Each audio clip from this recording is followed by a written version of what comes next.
दोस्तों, भारत विश्व गुरु ऐसे ही नहीं कहा जाता है।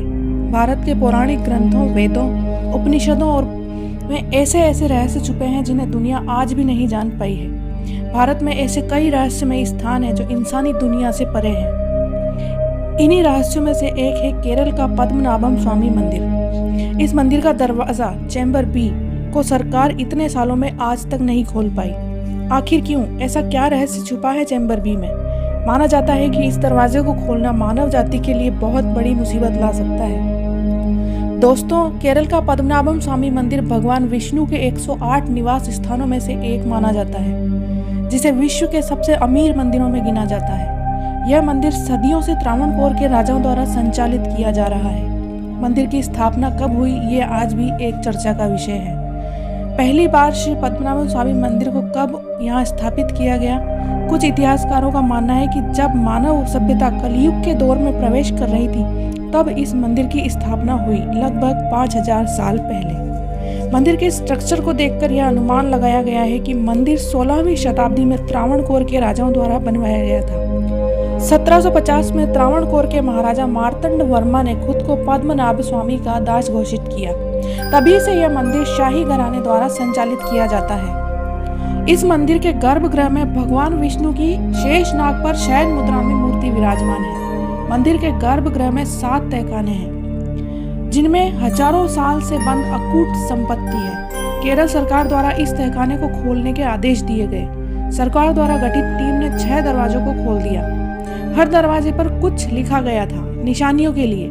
लिखावट सदियों पुरानी है, जब इन तहखानों को बनाया गया होगा, और उन सिद्ध लोगों द्वारा लिखा गया होगा जिन्होंने इसे बंद किया होगा। 6 चैम्बर्स में अथाह संपत्ति मिली, जिसकी गिनती करने में सरकार की मशीनें और इंसानों को 6 महीने लग गए। उनकी कीमत 2200 करोड़ तक आंकी गई है। तहखानों में सोने के आभूषण, प्राचीन काल की भगवान की मूर्तियां मिली, कीमती आभूषण, बहुमूल्य हीरे मोती रखे मिले, सोने के असंख्य मुकुट और सोने की चैनें और बहुत ही दुर्लभ पत्थर मिले। ये सभी अलग अलग तहखानों में बिखरे पड़े थे। इन्हें देखकर यह नहीं कहा जा सकता कि कभी इन्हें व्यवस्थित भी रखा गया होगा। सोने के सिक्के मिट्टी के बर्तनों में और इधर उधर बिखरे पड़े थे।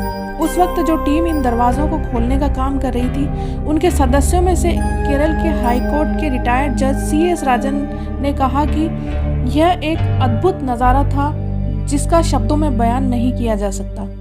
जिस दिन इन सभी वोल्टों को खोला गया था, उसी दिन ये टीम आखिरी वोल्ट यानी वोल्ट बी को भी खोलने की तैयारी में थी। मगर जब इस वोल्ट को खोलने लगे तो उन्हें इस वोल्ट के पीछे समंदर की भयानक लहरों की आवाज़ आ रही थी, और साथ में हजारों नागों के फुसकारने की आवाज़ें भी आ रही थी। उन्हें इस दरवाजे को खोलने से पहले बहुत अजीब लगने लगा था। उन्हें ऐसा लग रहा था जैसे खुद भगवान विष्णु नहीं चाहते कि इस दरवाजे को खोला जाए। पूरी टीम ने इस दरवाजे को खोलने से मना कर दिया। उन्हें इस दरवाजे को खोलने के बाद कुछ अनिष्ट की शंका होने लगी। केरल सरकार ने भी मंदिर की पवित्रता और अनिष्ट की आशंका को ध्यान में रखते हुए इस दरवाजे को बंद रखने का ही आदेश दिया। आखिर क्यों? क्या रहस्य है इस दरवाजे के पीछे? इस दरवाजे को खोलने के लिए किसी चाबी की जरूरत नहीं है, क्योंकि इस दरवाजे में ना कोई साकल है, ना कुंडी, ना ही ये किसी नट बोल्ट से बंद है और ना ही किसी ताले से रखा है। फिर भी इसे अब तक नहीं खोला जा सका। दरअसल चैम्बर बी 3 दरवाजों से मिलकर बना है। पहला दरवाजा लोहे की छड़ों से बना भारी दरवाजा है, जिसे खोल लिया गया था। दूसरा दरवाजा भारी लकड़ी से बना एक बहुत ही भारी भरकम दरवाजा है, इसे भी खोल दिया गया था। मगर अंतिम दरवाजा लोहे का बना है, जिस पर बहुत साल पहले से जंग लगा हुआ है। इसे खोलने में बहुत परेशानी का सामना करना पड़ा। केवल इस दरवाजे पर भी मिरर इमेज में 2 बड़े नाग बने हैं और चेतावनी लिखी गई है कि इसे ना खोला जाए। इसके खोलने का अंजाम बहुत ही बुरा होगा। कहा जाता है कि इस द्वार की रक्षा भगवान विष्णु के अवतार शेषनाग द्वारा की जाती है, जिनका नाम अनंत है। इन्हीं के नाम पर इस शहर का नाम तिरुवनंतपुरम रखा हुआ है।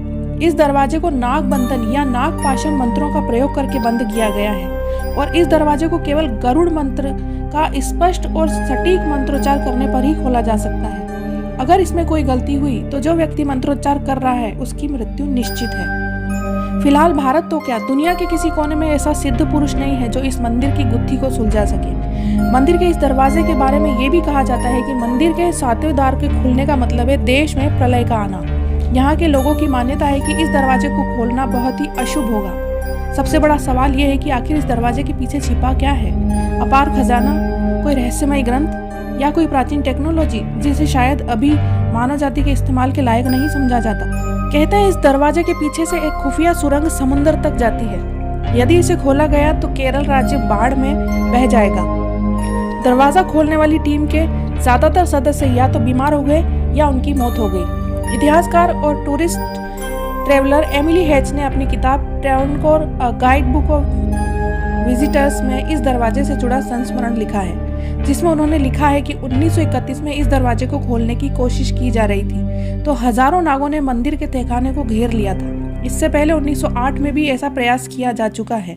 इसके बाद ये सवाल उठता है कि इस जमीन के भीतर कोई रहस्यमय जगह है जहां ये सांप निवास करते हैं और ये एकाएक सक्रिय हो उठते हैं। इस जज की अध्यक्षता में दरवाजे को खोलने का फैसला हुआ था।